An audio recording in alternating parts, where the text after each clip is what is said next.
Good evening, ladies and gentlemen, and welcome to the Danvers Zoning Board of Appeals. My name is John Bowner. I am the chairman. Hope everybody's safe and well out there. This is, I believe, our third go at this, so we're getting a little better. Hopefully it's not too painful for people to call in with questions from the public or for the presenters to present their applications. So we are bound to do things a little bit differently because we're online. And I will do a roll call, not only with the zoning board members and the code administration department to check their microphones, but I also will do that with all applicants. And I just ask that you unmute your microphone, check in, and then remute your microphone. So I'll start with the Zoning Board of Appeals, Becky Kilborn. Here. Our clerk, Ken Scholes. Here. Jeff Sauer. Here. Ken Javanin. Here. And our alternate is Corinne Doherty. Here. And from the Code Administration Department, we have Kathleen Archibald. Here. And our building inspector, Mr. Richard Maloney. I am here. Mr. Richard Maloney. I'm here. Can you hear me? There we go. And for those of you who don't know, this will be our last evening with Mr. Maloney as he is stepping down. And for those of you that want to stay tuned in at the end, we're going to have a little presentation for him. So with that said, I'm going to turn it over to the clerk to read some legal jargon from the state. Thank you, Mr. Chairman. Good evening. This open meeting of the Zoning Board of Appeals is being conducted remotely, consistent with Governor Baker's executive order of March 12, 2020, due to the current state of emergency in the Commonwealth due to the outbreak of the Corona-19 virus. In order to mitigate the transmission of the virus, we have been advised and directed by the Commonwealth to suspend public gatherings, and as such, the governor's order suspends the requirement of the open meeting law to have all meetings in a publicly accessible physical location. Further, all members of public bodies are allowed and encouraged to participate remotely. The order, which you can find posted with agenda materials for this meeting, allows public bodies to meet entirely remote so long as reasonable public access is afforded so that public can follow along with the deliberations of the meeting. Ensuring public access does not ensure public participation unless participation is required by law. This meeting will feature public comment. For this meeting, the Zoning Board of Appeals is convening remotely via the WebEx app as posted on the town's website, identifying how the public may join. Please note that this meeting is being recorded and that some attendees are participating by video conference. Accordingly, please be aware that other folks may be able to see you, and take care not to screen share your computer. Anything that you broadcast may be captured by the recording.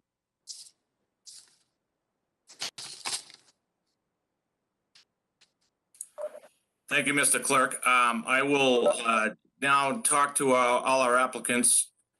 We will ask when your case is called for you to present your case, and then we will go out for public comment after the zoning board has asked questions of you. At that point, after the public part of the meeting is over, we will come back for deliberations. However, because of the kind of delay that we can run into when people want to call in via DCAT, et cetera, we will allow a little latitude for questions to come in during deliberations, hopefully not during deliberations, but we can cut away from our deliberations if we have questions that come in from the public, as we want to be sure everyone's heard. What I will do now is just a quick little roll call on each application. And again, if you could just unmute your microphone and just say here, and then please remute your microphone. Somebody on 1 Fletcher Street. Hi, my name is Bill Rowe. I'm here with Emmett Taylor, the owner of the Alexander. Okay, I'm having a hard time hearing you, so. Hello. There we go. Okay, I've got you. That's all I need. Thank Okay, you. great. Somebody for 27 Putnam Lane.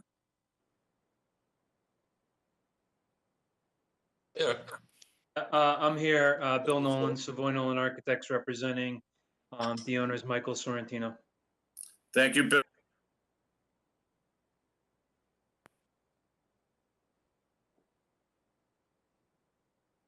Is that you again, Bill? 2 Garden Street?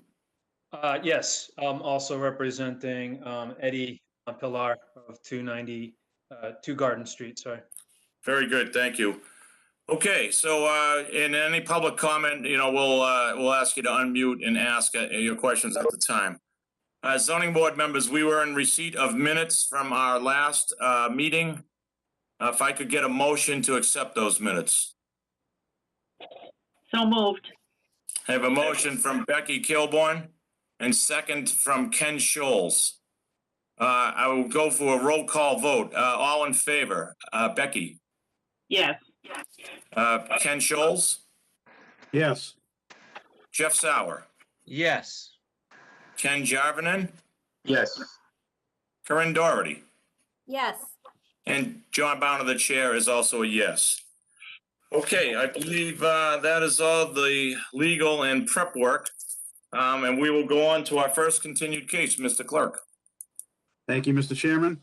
First continued case is 77 High Street Realty Trust, docket 21-4907, requesting a variance to allow for more than one menu board per drive-through lane in accordance with section 37.7, paragraph F of the Danvers Zoning Bylaws at 77A High Street. Mr. Chairman, we are in receipt of a letter dated February 19th of this year from Bowler Engineering. We respectfully request to withdraw the variance application without prejudice for the McDonald's 77 High Street project. McDonald's had not made us aware that following the original variance from 2019 to permit the additional menu board, sign permits were obtained and the proposed menu board and pre-browse board were installed. Mr. Maloney recently completed a site visit confirming both menu boards were constructed accordingly, and therefore a new variance would no longer be needed. Signed, Bowler Engineering. Very good. And just before I ask for a motion on this, I wanted to go to the building inspector. Mr. Maloney, was this a case where, is this a case, I should say, where they applied to the wrong board and they were really looking to apply to the planning board to move forward with their site plan modification? No, Mr. Chair, it's not uncommon with Bowler Engineering to be confused, so they weren't aware that the menu boards had been installed. The whole project wasn't done, but they acted on the sign permits, which we thought that they didn't do anything. Nobody called us, and we thought the permits lapsed. I see. But, in fact, the menu boards were installed, and they're currently they're before the planning board to finish the site improvements. And that's the meeting, March 23rd. That's also noted in this letter that they will Yes. go in front of the planning board at that time. So just to be clear, we issued a variance, they acted on it, and then code administration just recently re-inspected it. So there's no need to go before this board. That's correct. We confirmed that the signs were installed. There was just some confusion whether they were done or not, lack of communication. Very good. Okay, unless there's any questions from any of the zoning board members, I will ask a motion to withdraw this without prejudice. So moved. And I need a second. A second by Ken Scholes. Jeff, he beat you. Let's go with a roll call vote. Becky Kilborn. Yes. Ken Scholes. Ken Scholes. Aye. Jeff Sauer. Yes. Ken Jarvinen. Yes. Corinne Doherty. Yes. And John Bowner is also a yes. Okay. Mr. Clerk, rolling right along to our first case. Thank you, Mr. Chairman. Our next case is Tammy Darling, docket 21-4912, requesting dimensional variances from side and rear setbacks for a pool and deck, side from 8 feet to 6.4 feet, and rear from 8 feet to 0 feet, in accordance with section 7, table 2 of the Danvers zoning bylaws at 1 Fletcher Street, This is zoned R1. Very Mr. good, thank Chairman. you. Eh, I have two letters here from the Department of Code Administration. The first one is dated July 24th of 2020. Dear Ms. Darling, it has come to the attention of this office that a pool and deck has been erected at the above referenced property without building permits in zoning review. This is a violation of both the Town of Danvers zoning bylaws, section 2.1, in the Mass State Building Code, section 105. You are hereby ordered to cease and desist all work immediately. Your options are 1, remove the illegal structures, or 2, apply for permits for the structures with the proper paperwork so a proper zoning and building code review can be performed. The lot is extremely small and a sewer easement is located at the area of the illegal structures. You cannot build in an easement. If you are aggrieved by this action, you have the right to appeal the zoning enforcement action to the Zoning Board of Appeals in accordance with Mass General Law 40A, Sections 8 and 15. It's signed Richard Maloney, Inspector of Buildings. And I also have a letter dated December 9th of 2020, also from Mr. Maloney. Dear Mr. Taylor, your building permit application for a ground above pool and deck is being denied for the following reasons. 1, the property is located in the residential 1 zoning district. The setbacks for structures are 8 feet from side and rear property lines and 20 from front property lines. The deck is shown on the rear property line and the pool is 4.3 feet on the back and 6.4 feet from the side. And 2, you are not allowed to build in an easement. You have the right to appeal this denial in the Town of Danvers Zoning Board of Appeals in accordance with Mass General Law 40A, Section 8 and 15 within 30 days of the date of this receipt of this letter. Again, signed by Richard Maloney, Inspector of Buildings. Thank you, Mr. Clerk. Okay, and who is here on 1 Fletcher Street? Hi, this is, Bill Rowe and Emmett Taylor. Okay, go ahead, tell us, I guess try to explain this to us, because I'm a little confused. Well, I mean, I know it's not exactly true, but we always had a pool here. We didn't know we needed a permit for a pool. So we're kind of surprised by that. And this last summer, just to make it safer for the kids to get in and out of the pool, we decided to put. Mr. Chairman, I can't hear him at all. Yeah, I really can't either, Mr. Rowe, if you could. Is this any better, sir? Not Hello? really. It's part of the challenge, I guess, with this type of meeting. Are you able to move your computer any closer? Okay, it's a laptop. Let me see if I can put it up. Well, turn up the. Hello? Yeah, go ahead, try again. So, Mr. Rowe, let me just see if I can cut to the chase here. So, number 1, the pool and deck were both put up without a permit. That's number 1. So, that's problem number 1. Problem number 2 is it's built on an easement, which is also not allowed.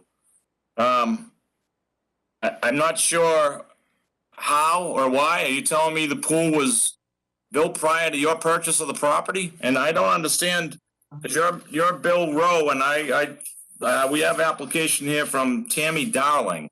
So who's Tammy Darling? Tammy's my fiance.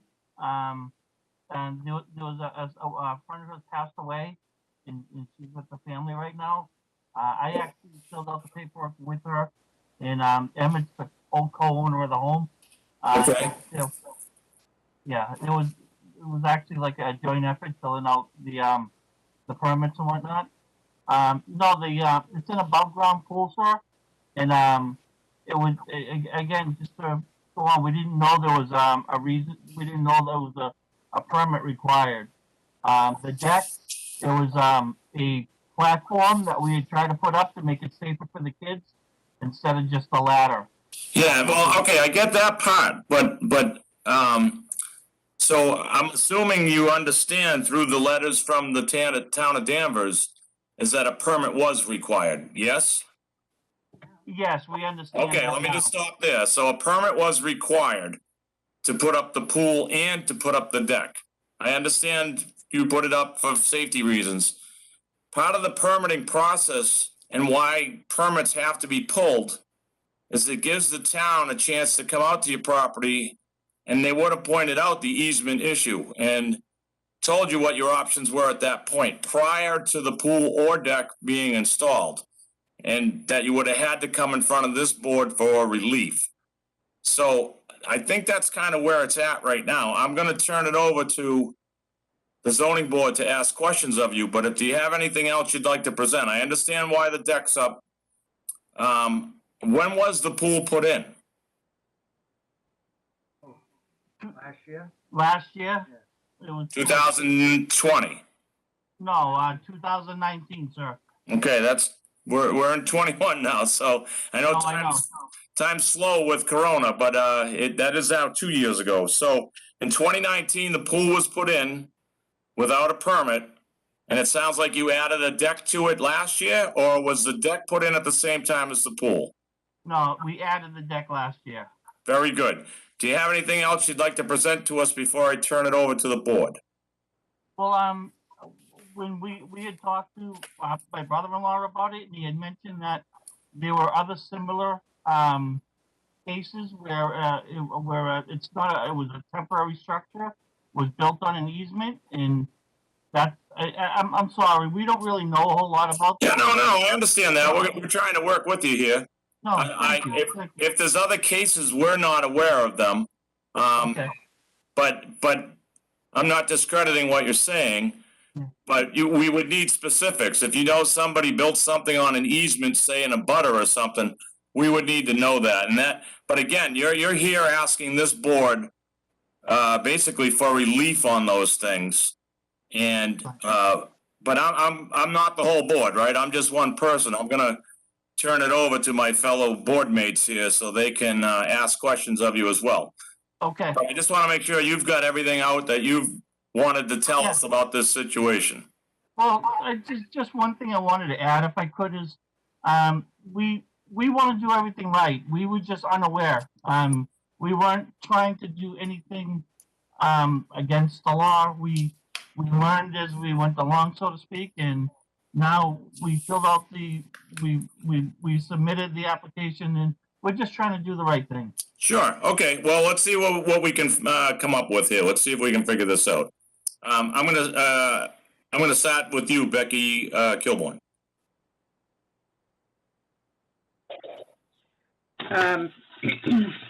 So I guess, he's not actually appealing. Are you actually appealing what the building inspector submitted to you, or are you actually wanting a new application here? Maybe you don't know, but I'm sorry, ma'am. I'm not sure which. I don't know. okay. I don't know. Mr. Chairman, can I interrupt here for a second? Becky, seeking a variance, dimensional variance. Okay. After the fact, I guess. Right, Rich? He's seeking a variance, but after this was put in. Correct. Very good. Mr. Chairman. Becky, let me just interrupt you 1 second. Go ahead, Ken. In the package, there's a letter from Mrs. Darling. I think I should probably read that.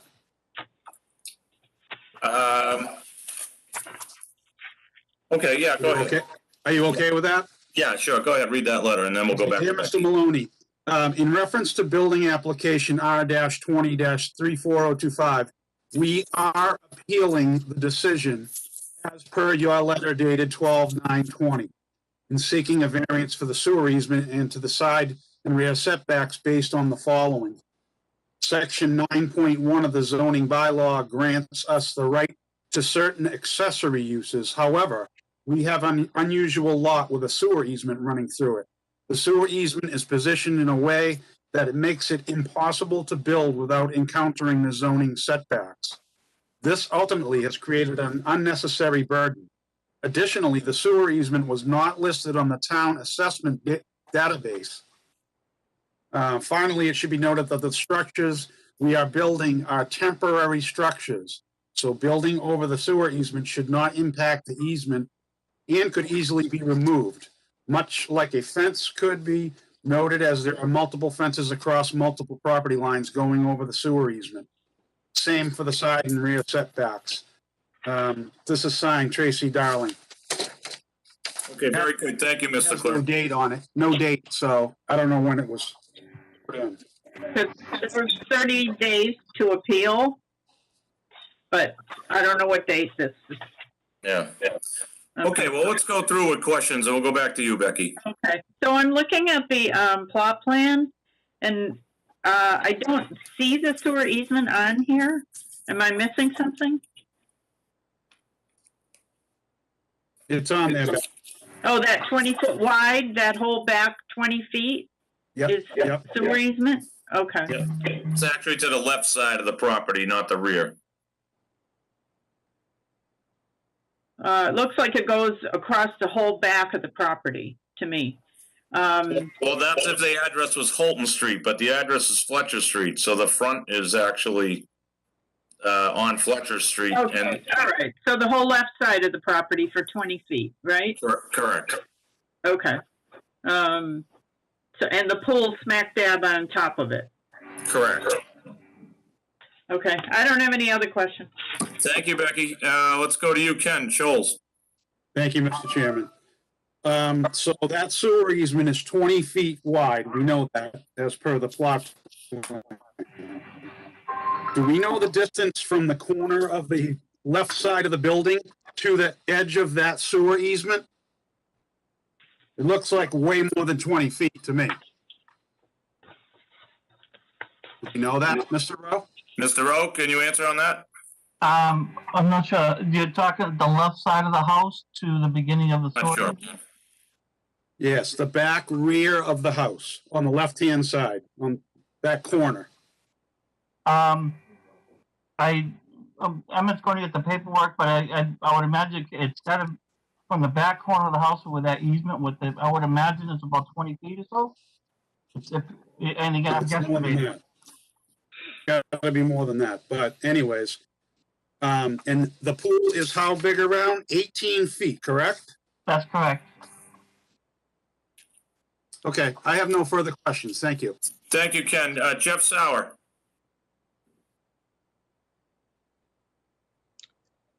Thank you, Mr. Chairman. Yeah, in reference to that letter, it is very confusing, the one from Mrs. Darling to Mr. Maloney, not dated, because it says we're appealing the decision and seeking a variance. So that's a little confusing to me. I think we need to just run on the assumption that they're looking for the variance. Yeah. And Yes, sir. for Mr. Maloney, can we legally grant relief over easements? Is that a legal possibility for us? We have not issued any permits in an easement.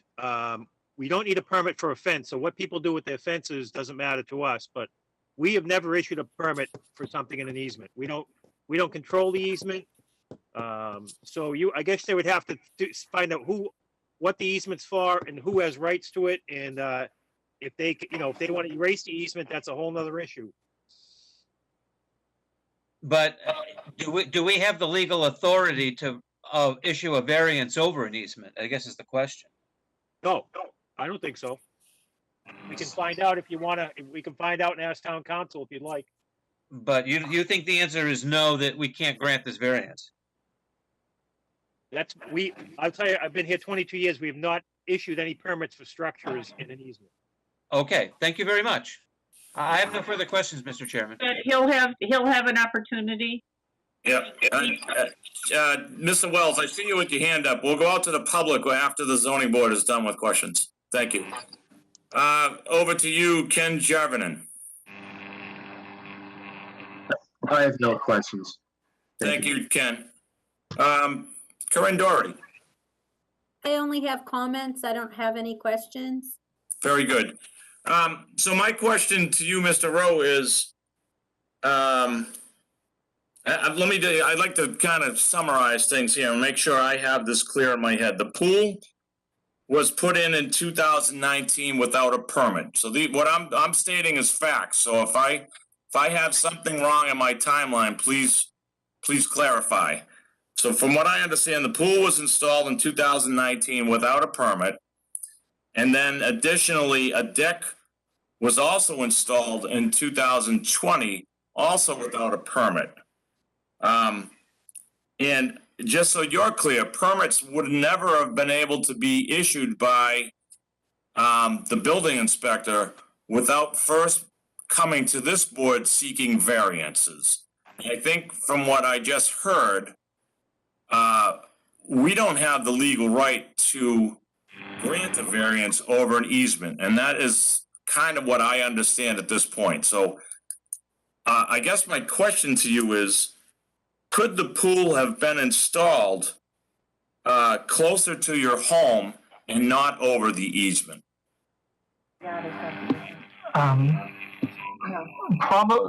Probably not. I'm not really familiar with a lot of things, but I did see the spot survey that we had done, and it looked like, to me, the easement pretty much consumed the entire backyard. Well, that's not what we see on this map. That's part of your package. So I just, like Mr. Scholes had asked about what the distance was from the house to your pool. That looks to be a lot wider than 20 feet. And with the pool at 18 feet, so that's a question I have for you. And I heard your answer. You said you don't know, so I'm okay with that. I'm just, this is the part of the questioning part we want to ask the applicant. All right, before I go out to the public, are there any additional questions from zoning board members? Hearing none, I will go to the public. Mr. Wells, I know you had your hand up, and thank you for your patience. Unmute your microphone and please ask your question through the chairman. Well, Mr. Chairman, it isn't a question. It's just to bring up there are 2 sewer easements through the property. And one, you may want to check with the engineering department for that scope. The first one actually is very close to the garage, if not under a portion of the garage, which I'm not sure when that was ever built by the previous owner and what they did or didn't do permit-wise, but just wanted to bring that up while you were talking about easements. So it's kind of like surrounds it from both sides, but that's...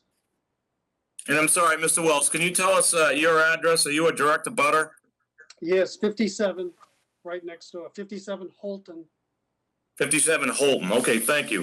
You have additional comments or questions regarding this case?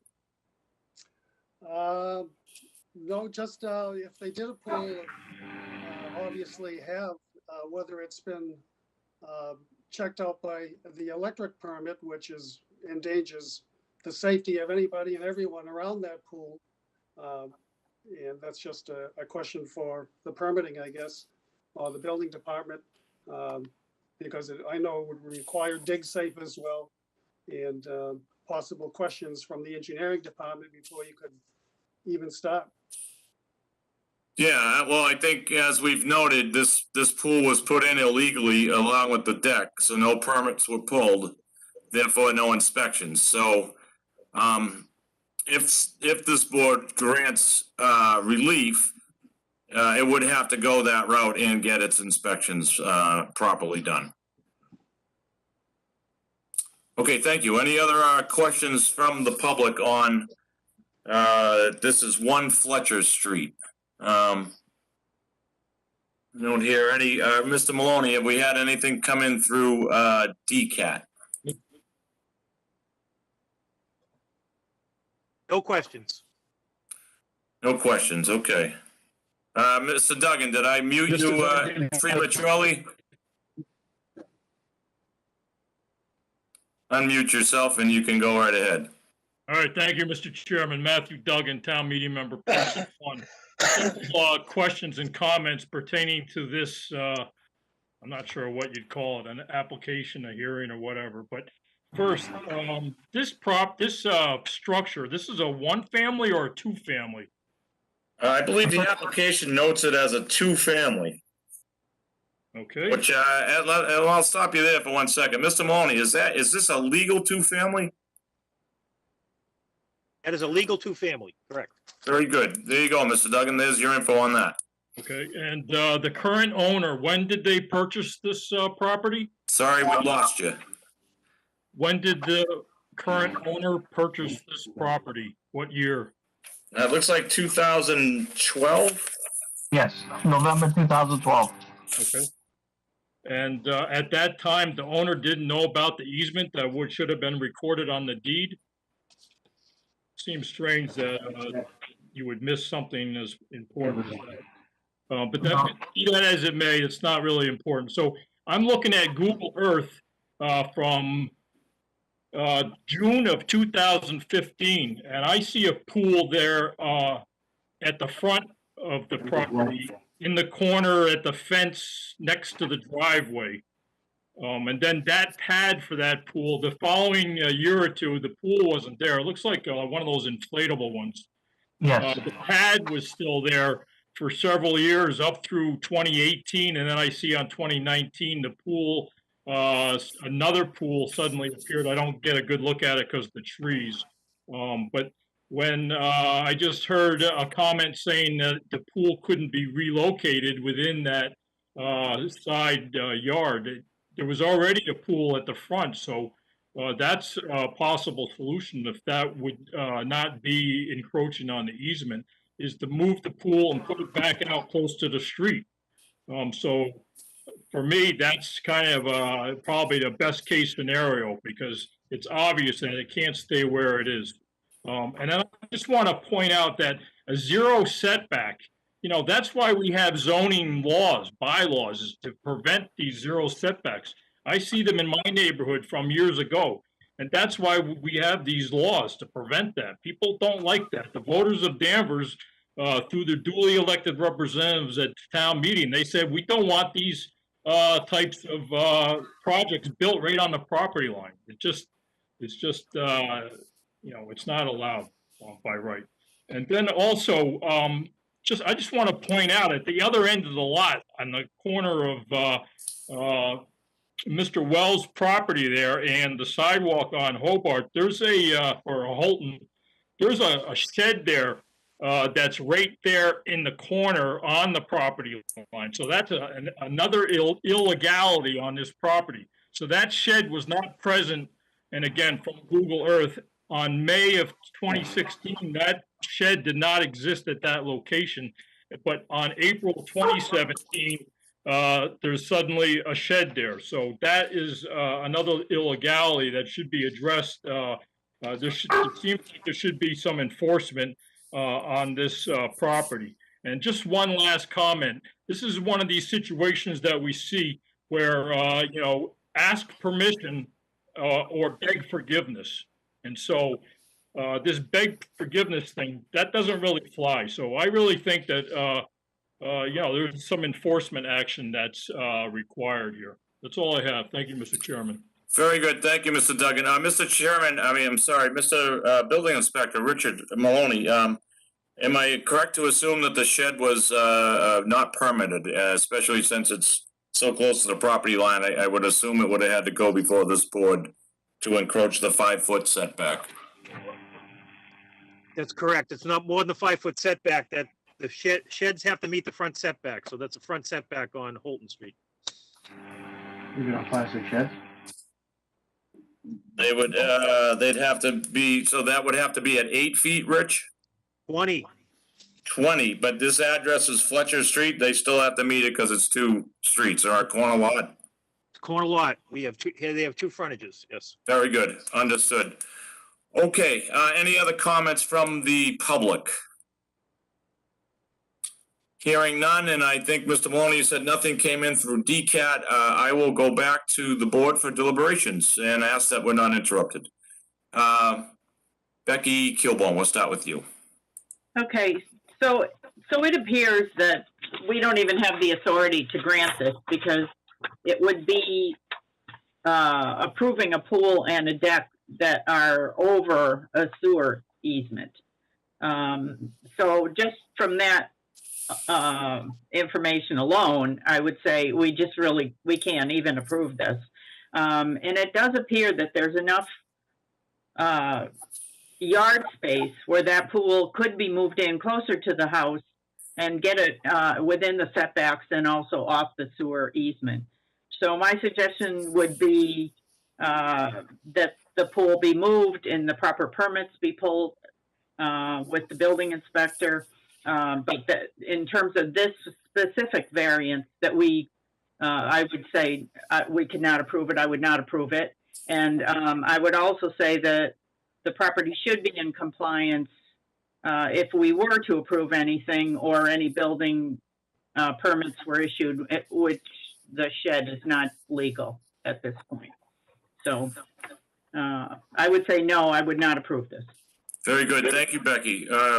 Ken Scholes. Thank you, Mr. Chairman. In looking at this lot, I believe there's plenty of room to fit the pool in the yard itself. I get you want to have a yard, but you want to have a pool too. Well, you can't have both. So if you want to have a pool, you need to move the pool in the yard. And Ms. Staley, excuse me, is it Daly? Yeah. She basically answered her own question by saying that the structures that we are building are temporary structures. So building or sewer easement should not impact the easement and could be easily removed. So I'm a no. I would like to see the pool moved. Very good. Thank you, Ken. And Jeff Sauer. Yes, thank you, Mr. Chairman. I agree with Becky and with Ken. I would not vote for the variance as presented.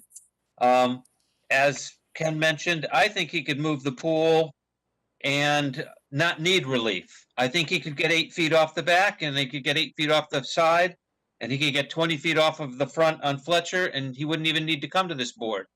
But if he does want to put the pool near his back lot line, you know, we've typically granted half of it.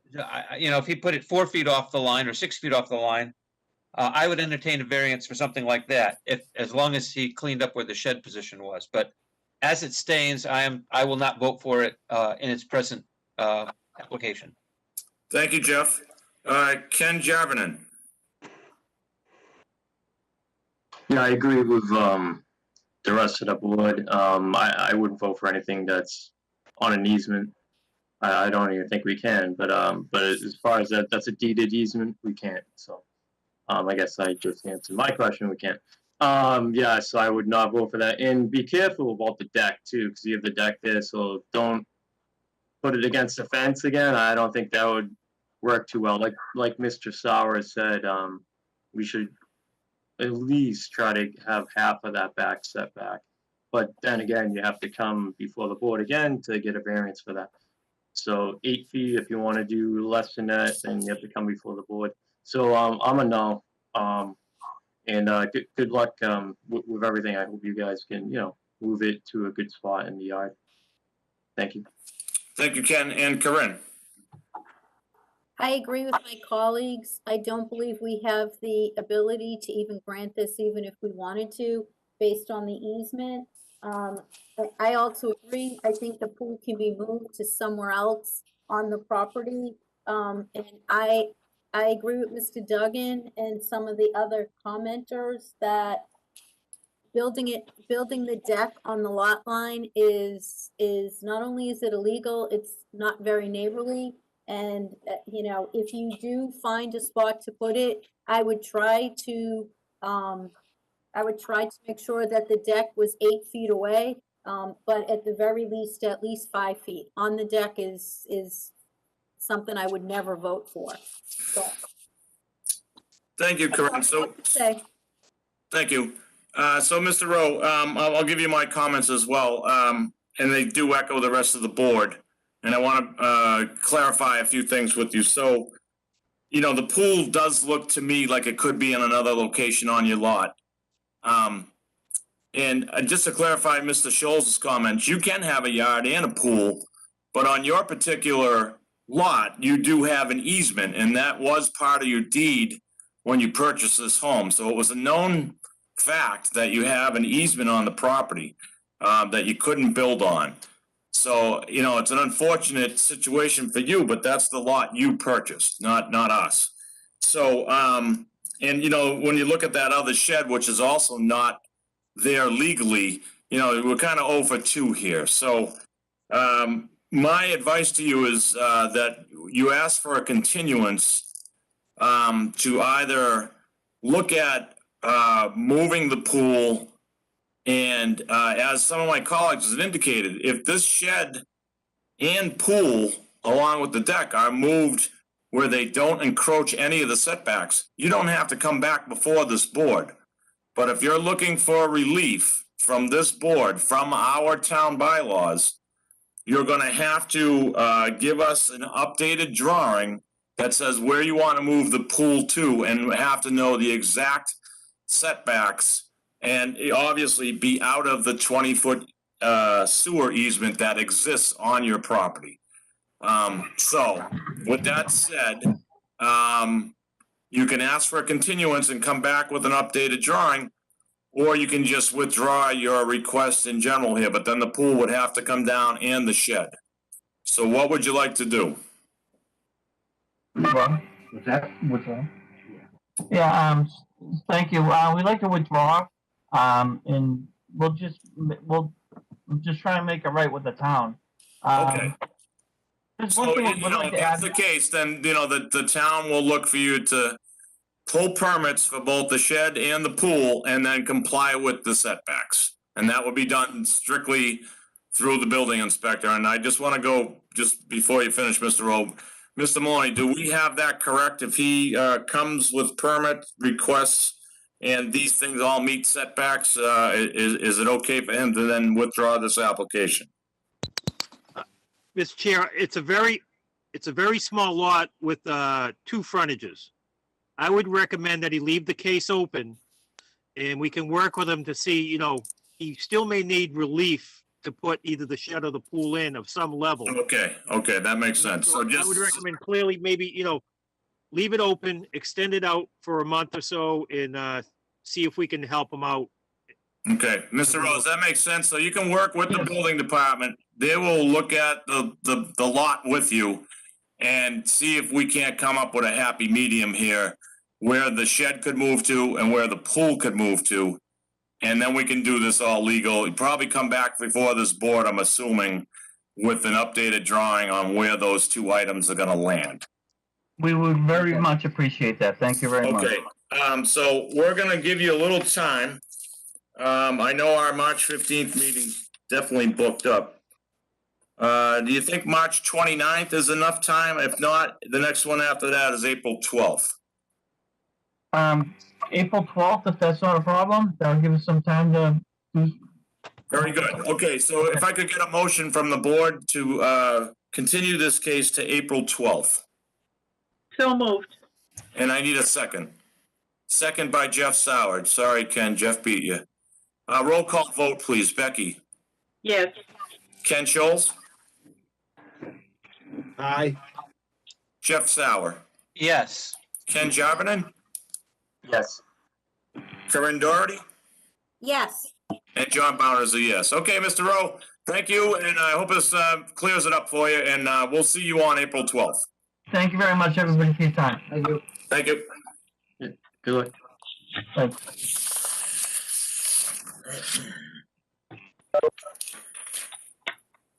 Okay, Mr. Clerk, if we could go to our next case. Thank you, Mr. Chairman. Our next case is Michael and Lauren Sorrentino, docket 21-4913, requesting a special permit for a new extended family living area on a property with an undersized lot and non-conforming frontage in accordance with section 9.3.3.2 of the Danvers Zoning Bylaws at 27 Putnam Lane. This is zoned R3. Okay, and who would like to speak on this case? This is 27 Putnam Lane. Hey, my name is Bill Nolan from Savoy Nolan Architects. Can everybody hear me? Yes, Bill, very good. Thank you. Great, thank you. So I'm here representing Mike and Lauren Sorrentino. I'll keep this short and sweet. This should be a pretty simple one. The owners are looking to do an addition off the right side of their house. that I believe is a by right addition. It's going to include a great room, a breezeway, a deck, and the site allows for a walkout basement. And in the basement area, or the lowest level, they're looking to put an EFLA. The EFLA that we're proposing is 700, just over 700 square feet, but well under the 750 limit. And this EFLA could be done as a matter of right or signed off by the building inspector or not for the undersized lot and the frontage. Given that this is a non-conforming lot, we're required to come before you guys in order to issue a special permit. So without taking too much of the board's time, I'm happy to open it up for questions. Thank you, Bill. And I know this will come from my colleagues, and I'll just beat to the chase here. So or cut to the chase, sorry. Where is the common area between the two units, between the EFLA and the main house? The common area is towards the front of the house, where the grades are the highest, so there's no real opportunity for light. And we're proposing make a connection back into the existing basement. That'll be the connection from the house, from the upper house to the EFLA interiorly. And then there's a mechanical room in the back that will be left unfinished. We're going to be relocating the existing oil tank over to that because the fill is in better location. The in-laws will be entering the house primarily from the rear door. There's a pair of French doors in the back. So they'll pull down the driveway on the left side of the property, walk behind the house, the existing house, and enter the house through there. If they wanted to go in from the existing house, they'd have to enter the house proper, go down the basement stairs, and then access the common hallway, which you were asking about, towards the front of the building. Okay, very good. I will open it up to questions from the board, and we'll start with you, Corinne Doherty. I just have a couple questions. So, and this might be something that the homeowner might have to answer. So in 2016, they put a second floor addition. So obviously undersized lot had to come to the zoning board for approval. And then 2017, I believe they put the garage structure in, and again, had to come because it was an undersized lot. Now I'm looking at the plan for the EFLA, and it states beside the existing basement is the existing garage.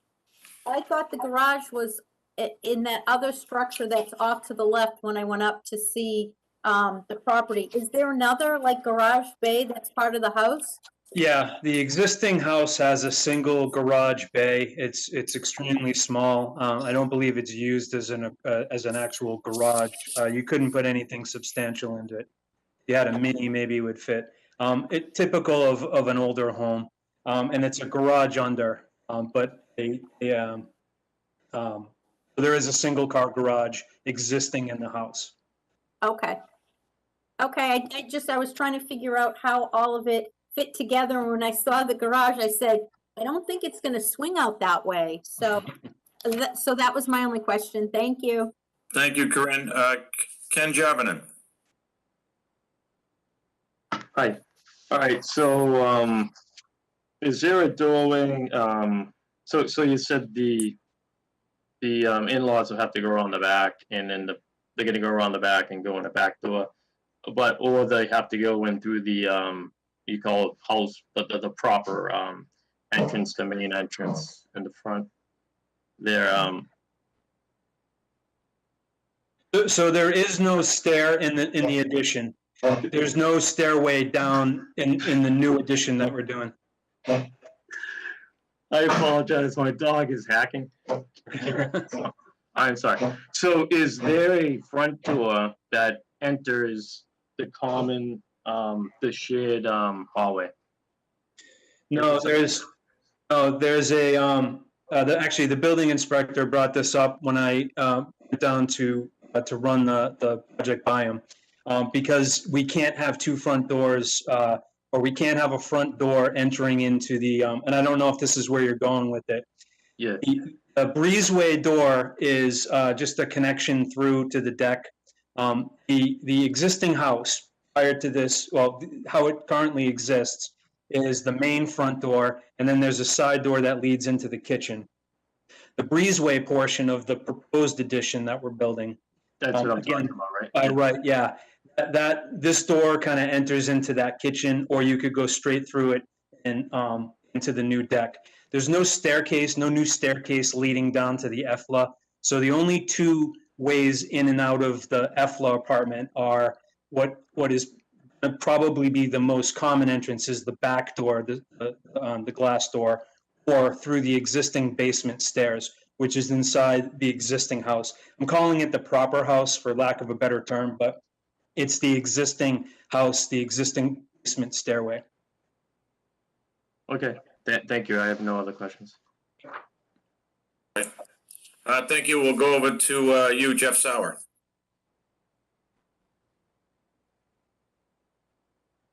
Yeah, I just, so I just have one quick question. In the packet was this plot plan, which shows the existing dwelling, but it doesn't show the, approximately 34 feet of new building. So this is R3, so you need what, a 20-foot side setback? There should be two plans in there. There's the existing plot plan that was done by Vern LeBlanc, and that is dated February 24th, 2016. And further on in the Yes. package is a proposed site plan. I don't seem to have that. All right, well, I'll look through the packet and give it back to you, Mr. Chairman. You don't have that? Thank you, Ken Scholes. Thank you, Mr. Chair. I have no questions. Thank you, Becky Kilborn.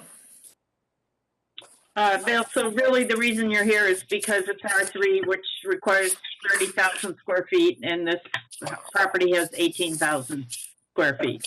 Is that correct? Okay, That is correct. Yep. that's it. Thank you. Thank you, Becky. So Bill, this addition will meet all our three setbacks? Yes. Okay, so and really, as Becky just indicated, the only reason you're before us is because this is an undersized lot. Yeah, the addition actually is by right. We're not before you for the addition portion of it. It's just the EFLA portion of it in the basement. Very good. But Mike, the Sorrentinos wanted to. Froze up. Sorry, the Sorrentinos on recommendation from the building inspector wanted to get this in as part of the whole plan so that we're not following that, ask for forgiveness or build it and then try to come for it. So we wanted to be upfront with it. Okay, let me go to the building inspector for a minute, because Rich, I just looking for some clarification, because I'm still confused on the two front doors. I thought, although I understand this is a special permit and we have a lot of latitude to grant under the special permit, but I thought kind of one of the guidelines or directions with the bylaw for EFLAs was no two front doors. So if you can maybe expand on that a little. Well, the idea behind the no doors is they didn't want the house to look like a two-family, Correct. when we do the in-laws. So in this case, that second door is not really for the in-law.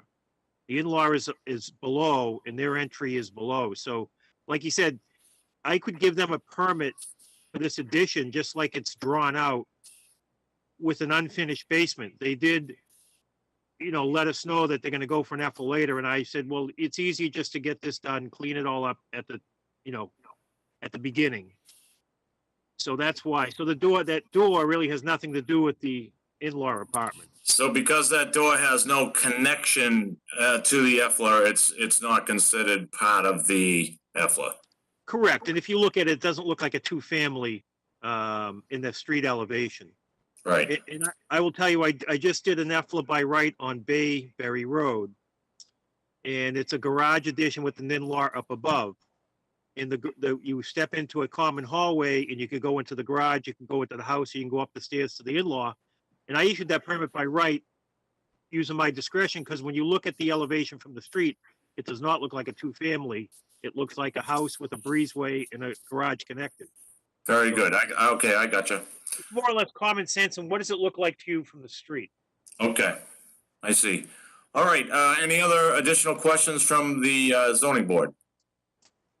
Hearing none, I will go out for public comment and anybody here to speak on 27 Putnam Lane.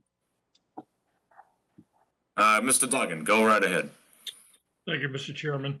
Can you just state again what the shared area is? I wasn't clear on that. Between the EFLA and the main house, what's is it? Yeah, so there's a there's a mechanical room in the lower right-hand corner or front right-hand corner. That's going to be a new mechanical room. We're relocating some of the existing mechanical systems in there. And we're also relocating the oil tank. So that's going to serve the entire house, and it's going to remain unfinished.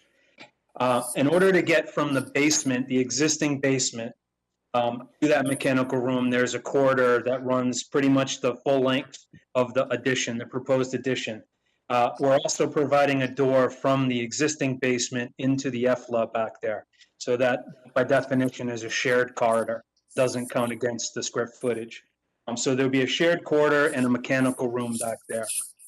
And total square footage, gross square footage of the EFLA that we're proposing is 718. That's conservative. And we're allowed 750. Right, so that's undersized. So just to be clear, in my mind, the corridor in this mechanical room, this is in the basement, and you can access that from outside on the driveway? No, you can access the mechanical room either from the existing basement of the house or the proposed EFLA. Okay. I guess because I don't have the plan in front of me, I'm trying to figure out how the people would get into the house if they're not going to use the front door or that door that's on the right side. So That's the only way they can get in. They're going to use the door that's facing the rear yard. It's a double glass door. It brings you right into the kitchen. That's the easiest path to travel. So that effectively will be their front door. If they want, their second means of entrance or egress will be through the existing house down the basement door. So I'm not going to see that. Yeah. All right, so you answered my other question, because I was just concerned that there were 2 points of egress for this unit, so it sounds like that's all I have, Mr. Chairman. Thank you. Okay, and any additional questions from the public? Mr. Maloney, anything from DCAT? No calls, I do- Mr. Chairman. I do have a Thank you. question. I do have a comment. I'm sorry, who are you and where are you? Josh Lohman, I'm in a butter, What's your address, Josh? 29 Putnam Lane. Thank you, go ahead. We're on the side of the garage, we're still on the side of Mike's property, where the garage borders. I just want to, I want to basically say I'm in support of this, of the whole project. Before we purchased the property, Mr. Sorrentino, Ms. Sorrentino, they both had plans to build the garage. They respectfully waited until we own the property to basically get our okay as the new owners. They could have done this in the process of our property sale, and they did that in that manner, so that was very respectful. And I can also say that everything that the Sorrentinos have done to their property has only benefited the neighborhood aesthetically and improved their property. We're kind of limited. Him and I have a similar lot. And, you know, we have the same restrictions with behind our property and side to side. But either way, the way Mr. Nolan and Mr. Sorrentino are going about it are have in the past and now they've done a great job. So I'm totally for what they're doing and understand why they need it. And they definitely have the need. So that's all I have to say. Thank you. Very good. It sounds like Mrs. Sorrentino's been a good neighbor to you, so. I have one additional question just before we go over for deliberations, Bill Nolan. So the addition to the house, not all of it is the EFLA, correct? Right, yeah, only only a portion of the basement is, or the lowest level. It has a walkout capacity to it, so it's not quite, it's not like a traditional basement. No, but you referenced the EFLA at 713 or something, but the size of the addition is also on top of that 713, correct? Well, the entire ground level, the main level, which lines up with the first floor, that is all a new addition. That's part of And it. what's the square footage of the entire thing, including the EFLA? I don't have that. But it is larger than the EFLA, correct? Yeah, it's the 718 plus the back half of it. I don't have that number. I just wanted to be clear. So the addition to this house is partly an addition to the existing house and partly the EFLA of 718. Correct. Okay, very good. Are there any additional questions or comments on 27 Putnam Lane? Put for deliberations, and we'll start with you, Corinne Doherty. I will vote for this. Thank you, Corinne. And Ken Jarvinen. But I would vote for this too. Thank you, Ken. And Jeff Sauer. I will vote for this. It looks like a nice project. Very good. And Ken Scholes. I'm okay with this. And Becky Kilborn. I would vote for this. And I too would vote for this. I did a site visit on the property. It looks like you're doing a fine job over there. And the house really looks nice as it is. So I'm sure this addition will be nice. And Mr. Nolan seems to know what he's doing. So we'll Tell my wife entertain a that? motion. Could I get a motion, please? All right, you ready? I'm ready. All right, I move to grant the special permit. Can you hear me? In accordance with section 9.3.3.2 of the Town of Danvers zoning bylaw to create an extended family living area on a non-conforming lot. It is undersized area and frontage per the plan submitted. Number one, the municipal water and sewer shall not be overloaded by the EFLA. Number two, the public streets shall not become overloaded by the EFLA. Number three, the value of other buildings and properties shall not be depreciated by the EFLA. Number four, the specific site is an appropriate location for the EFLA.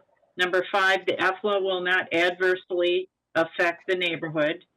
Number six, there will not be undue nuisance to vehicles or pedestrians, and adequate and proper facilities will be provided to ensure the proper operation of the proposed EFLA. And number seven, the proposed EFLA will be in harmony with the general purpose of the bylaw.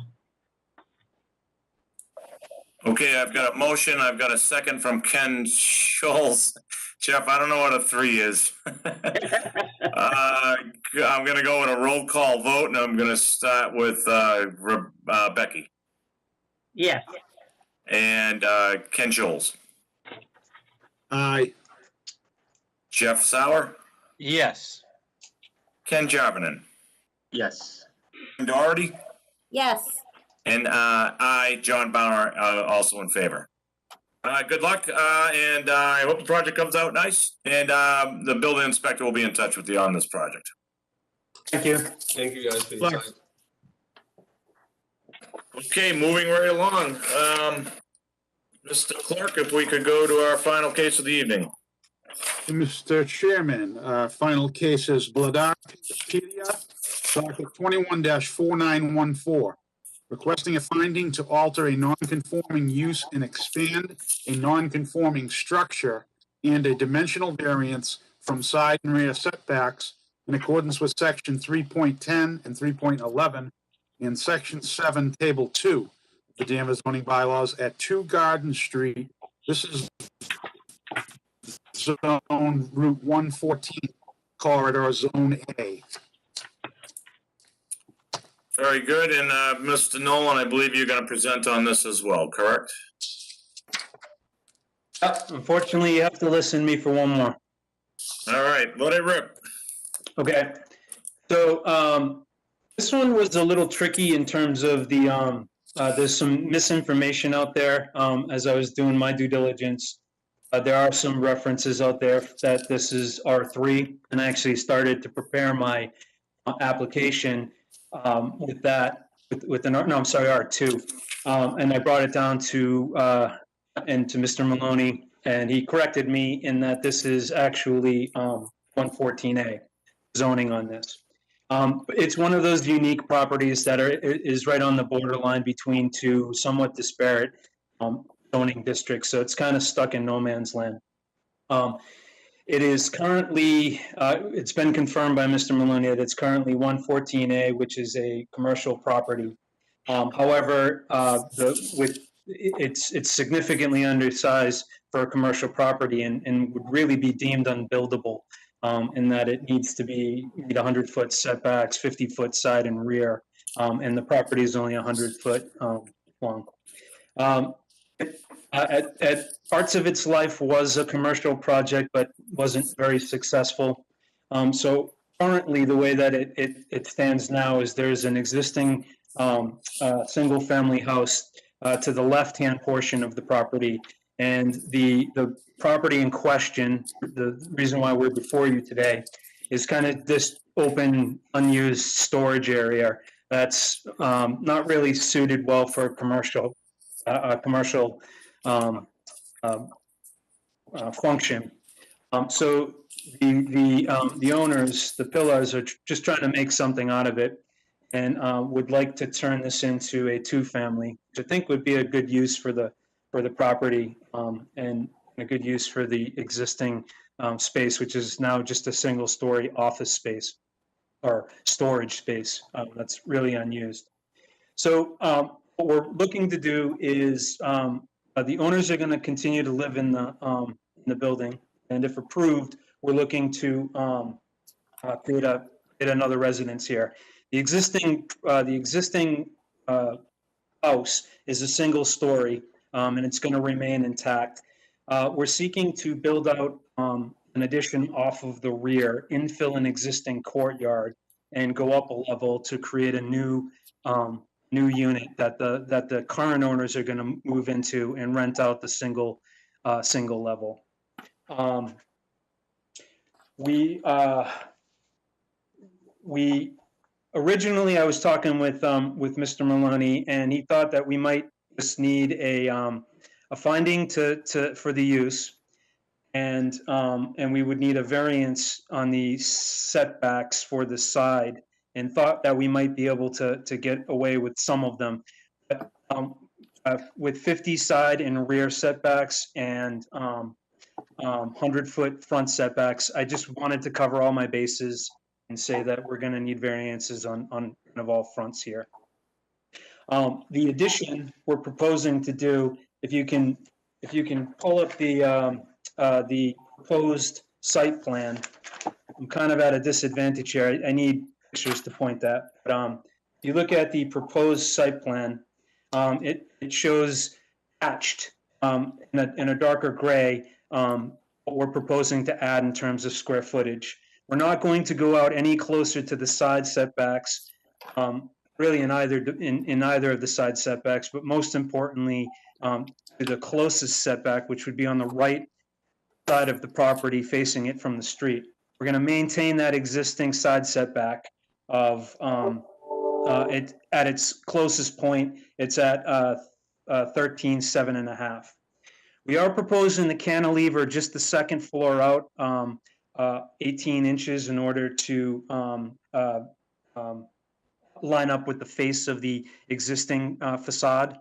And in the back, we're looking to push out towards the rear yard and match the existing rear setback of the existing building. which is 23.3 or 22 foot 4 inches. So we're just looking to match that.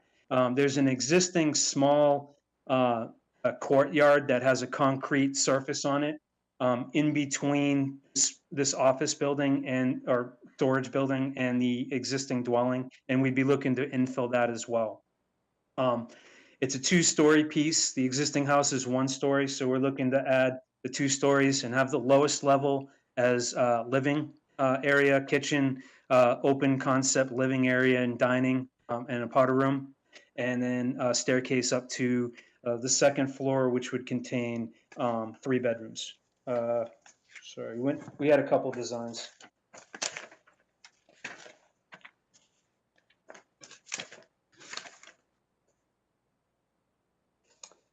And we also provided a model image of what the house is going to look like. I can give you square footages if you're interested.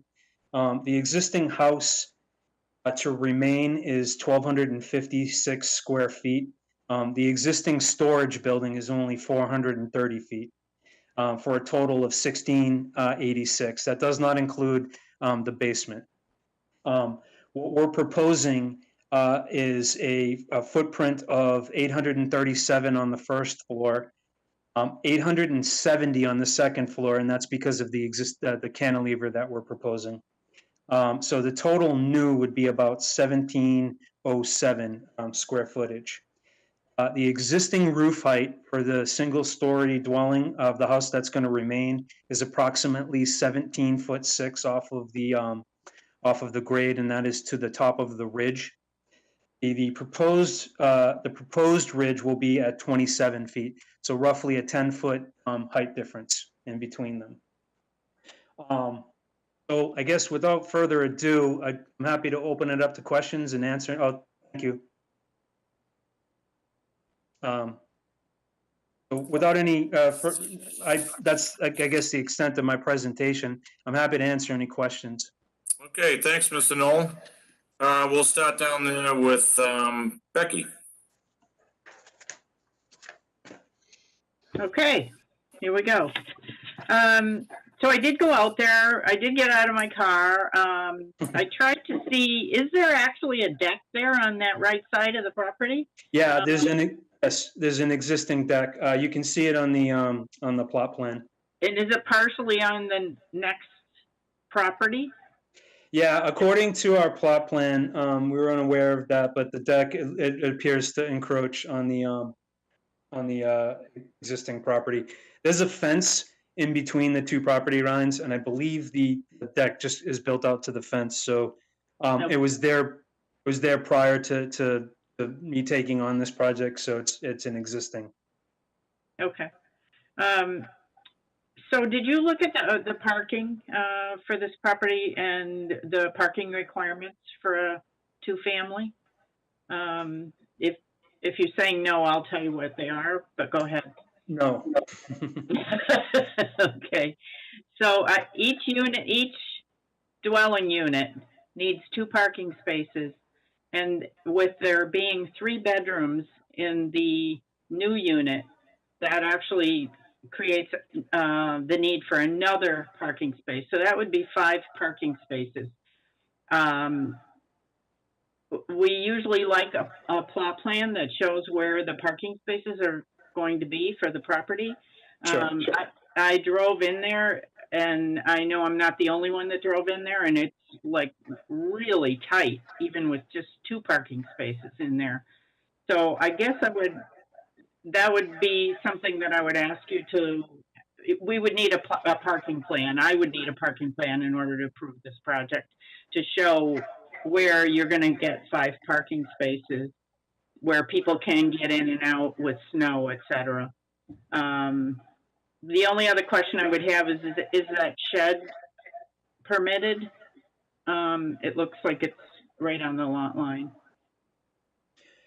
Yeah, again, it wasn't in my area, so I'm sure that the owners would its proper location. And if I could address your parking issues, Yeah. They put they have two children, the existing owners, so they fenced it in because Garden Street can get pretty busy. There is no curb cut on there, so you pull into the gate. But if that fence had come down, that whole parking lot is paved with, and there's no curb cut in there. So you could effectively stack cars facing the building all the way down. So you could certainly get 5 in there. I'm happy to provide a plan for that. Okay. I don't know if that will look good, but, and can't they create some space for their children in the backyard?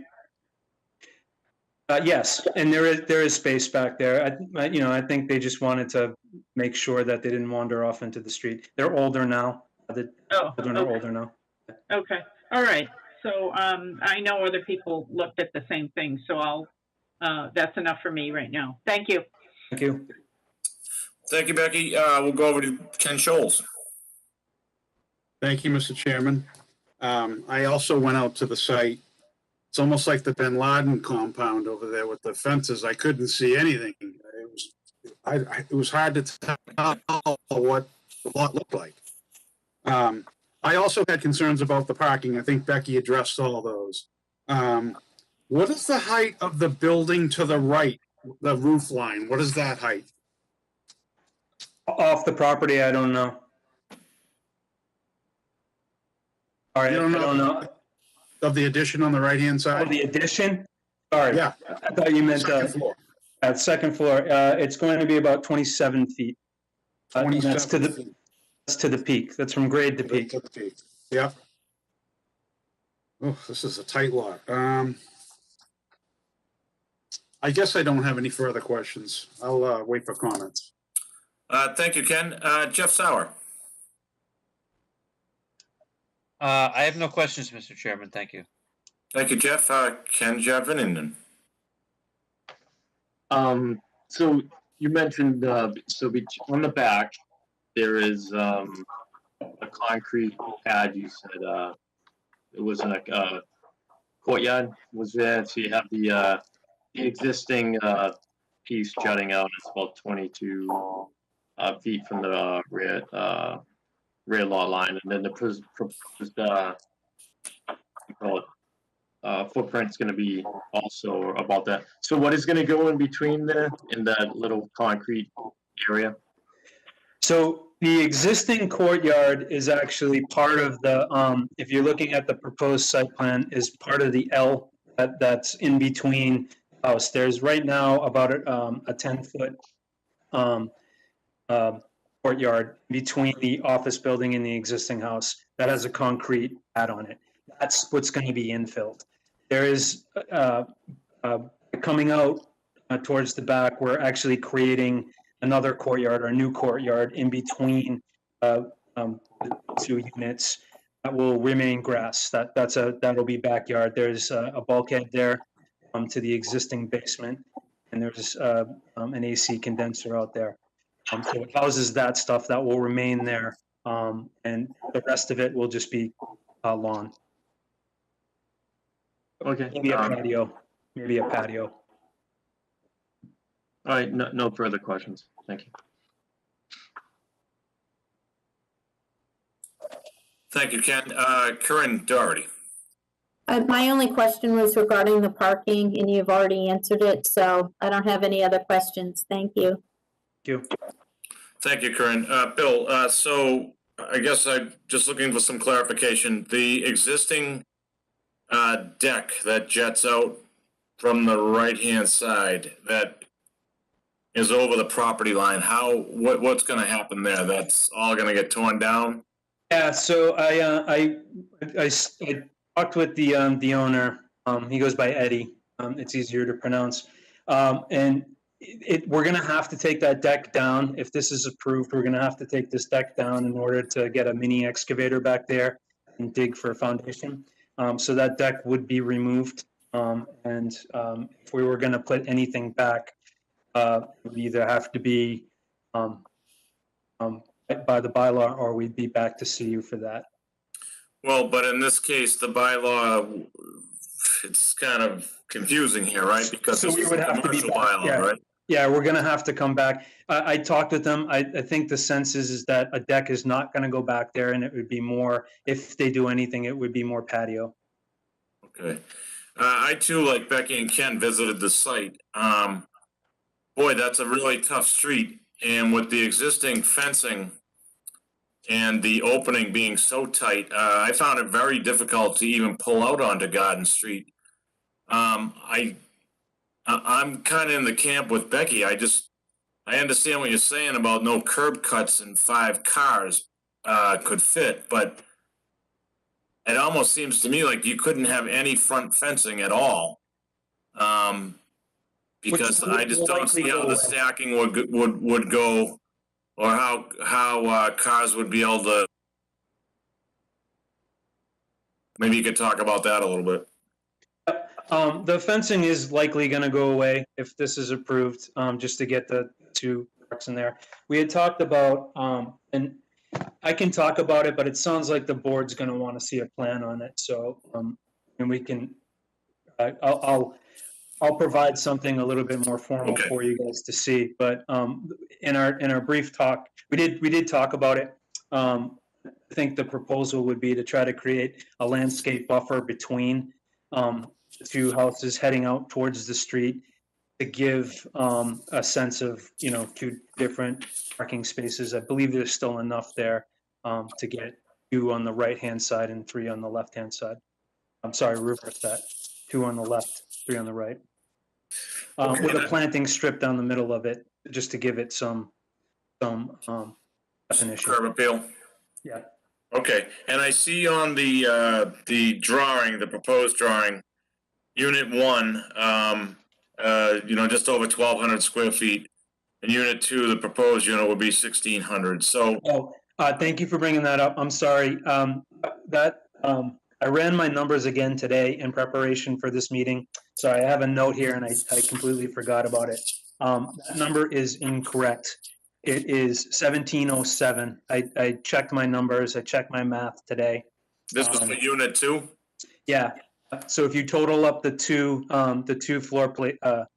floors, square footage, this is gross square footage. It totals 1706. I don't know if I hit a 6 instead of a 7 by accident, or if I just calculated it wrong to begin with.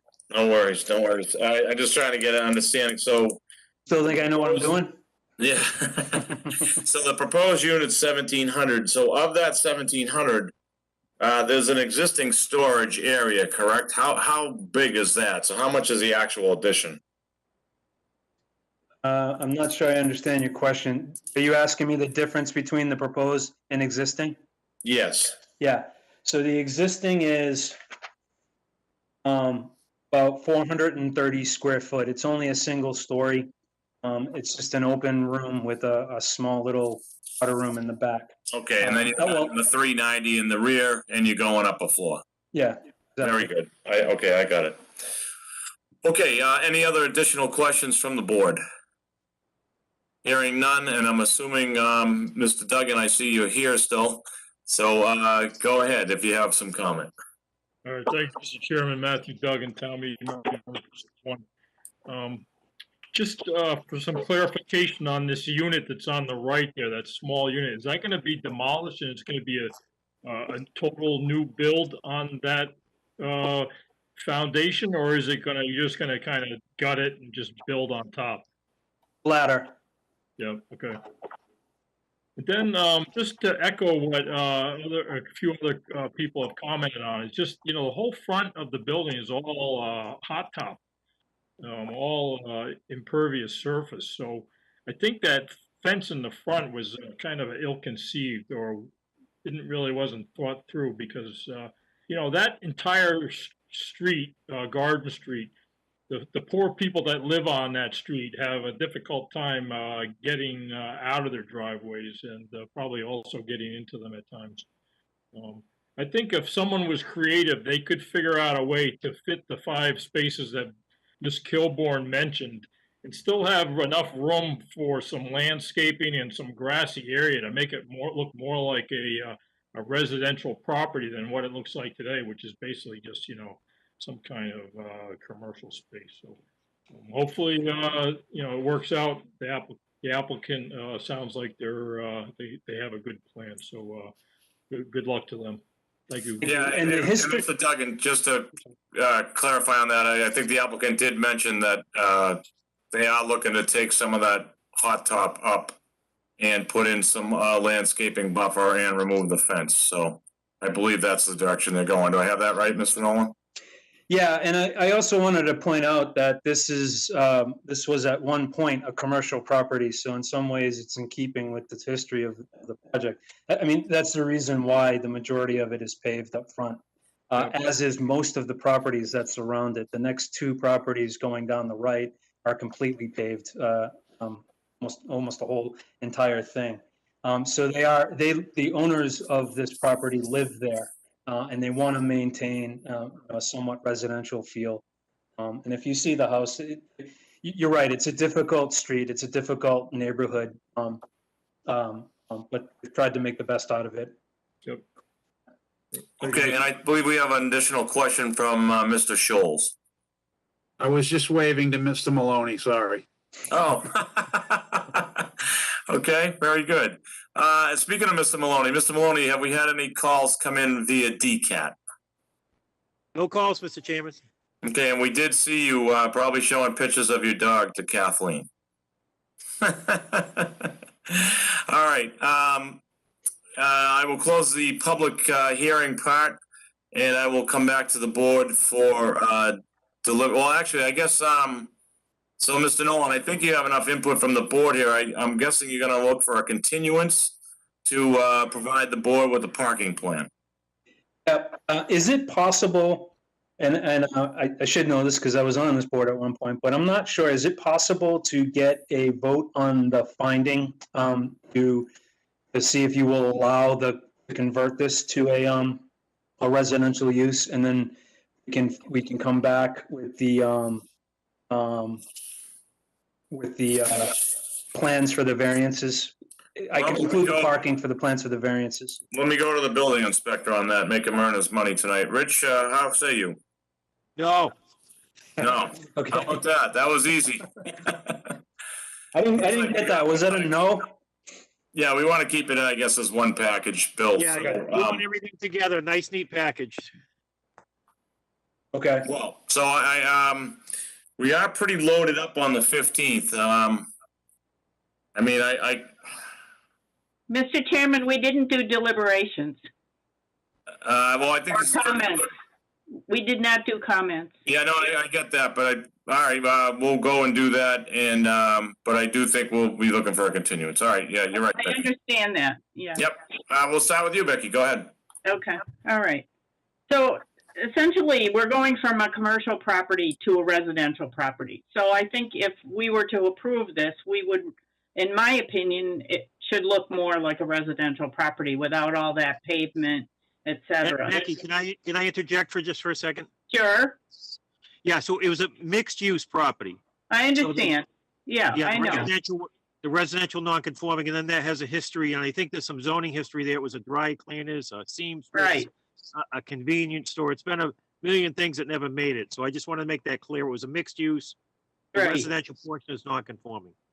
Right. I remember all those uses, right. But we're gonna be going from a residential and commercial use to 100% residential if we approve this. So it's a difficult street. It's hard to know. The lot, it looks like, you can confirm this, is only 8,000 square feet.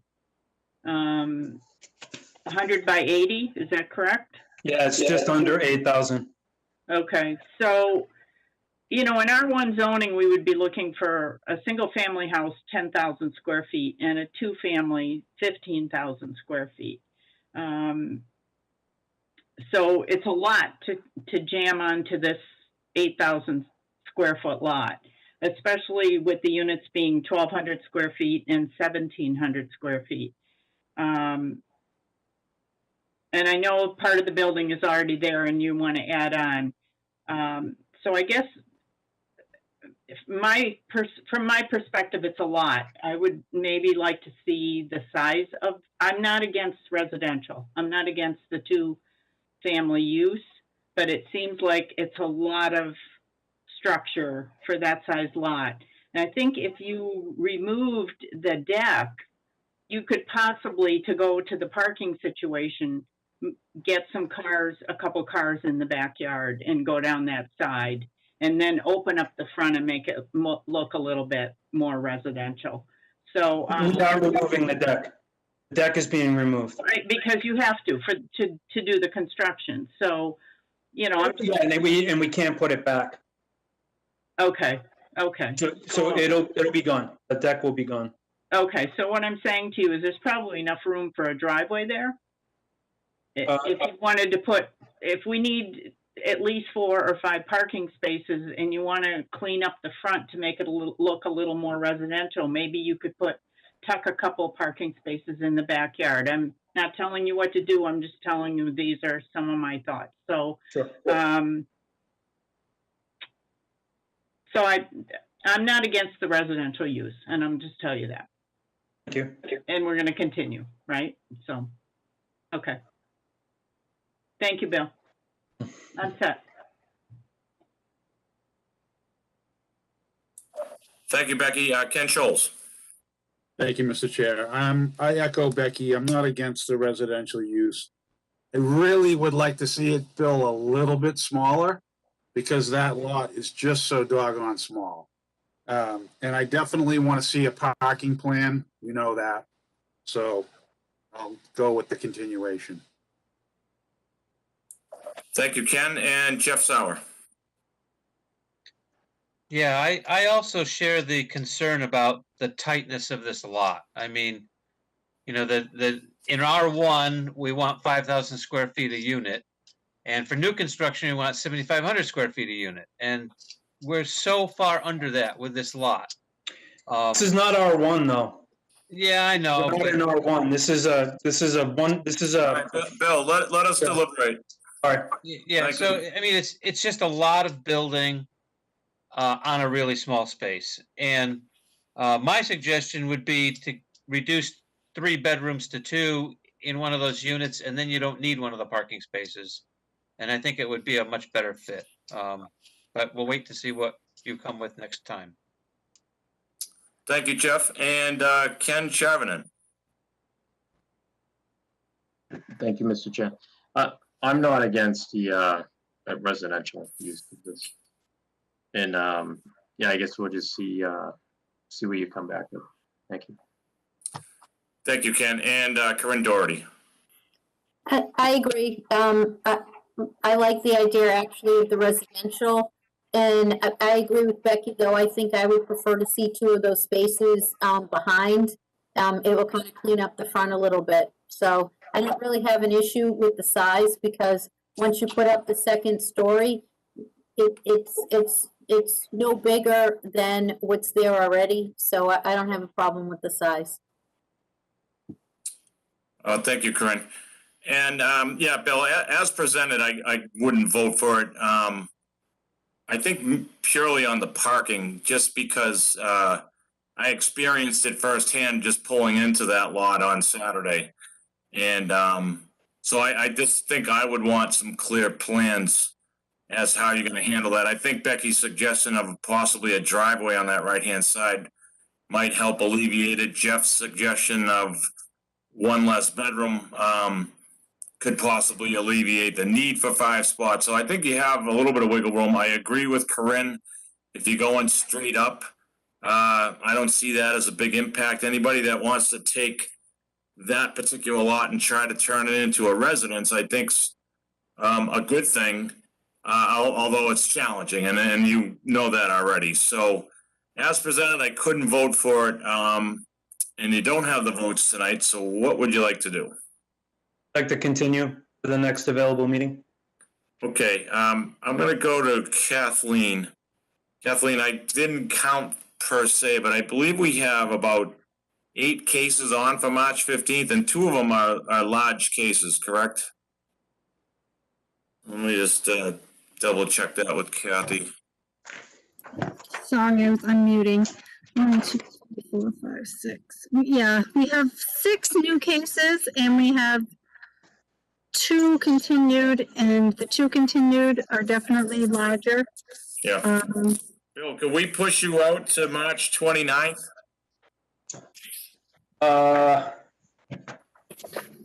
Yeah, I mean, I guess, I mean, I Yes, hate that's to the do next it. I just available. see, we're gonna struggle to get through what we have on the docket that night. yeah, okay.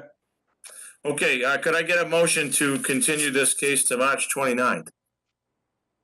So moved. Can I get a second, please? Second by Jeff Sauer. He got in time. I'll go with a roll call vote. Becky Kilborn,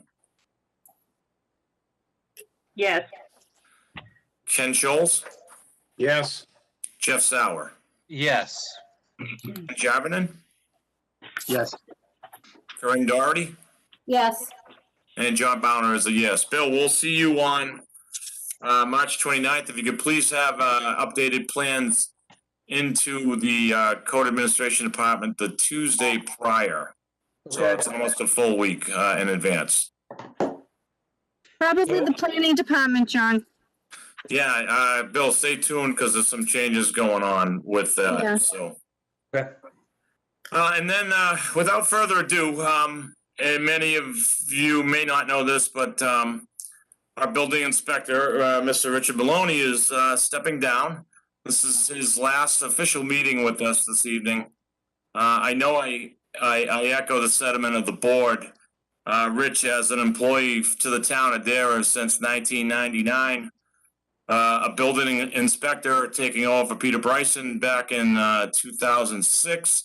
Of course, that was the year of the explosion. You got thrown kind of right to the wolves, I'm sure, with many inspections. Integral part of helping the port rebuild and get that zoning changed. I don't have all the specs, Rich, but I do know multiple changes have occurred, not only to building codes and building inspections in your tenure, but also to the town zoning bylaws. I know I am very grateful, as I'm sure many people in town echo that sentiment of not only your service to the town, but your ability to help this board kind of navigate through a lot of sometimes difficult cases. So, Rich, on behalf of the board, you will be missed. And we can't thank you enough for all that you've done for the town. And I got a little sign here, and I think that some others have some signs. And Rich, we really just want to wish you best of luck in your new ventures, and you are going to be missed. We have a card, and then we gave to Kathleen, and I know she's going to hand it on to you. So, and if you could, Rich, if you could sign off with a few words. If you know what it is. put your camera on. If you know what it is right now, Rich, if you could give us a couple of parting shots or words, I'd be happy to hear it. Rich, you're still on the dinner list. Hold on. Oh, I think I lost it. No, you're on. We got you. I can't, let's see. I'm gonna go to yours. We want a camera. All right, I'm gonna go to Kathy's. There he is. All right. I don't see any tears, so I don't think I did good enough.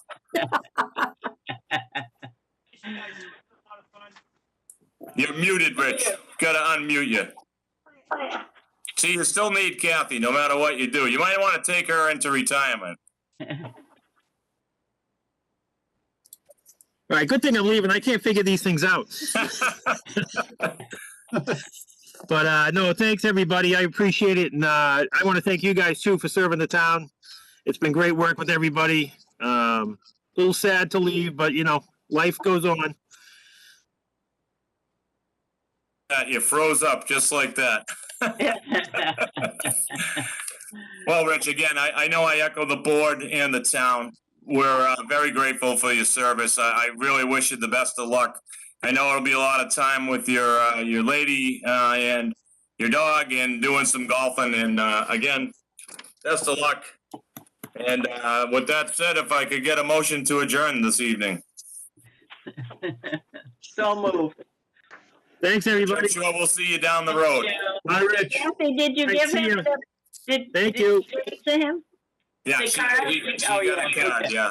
Okay, all right. Thank you. You're welcome. Take off tonight. See ya. Thanks, everyone. Good night. Night, Danvers.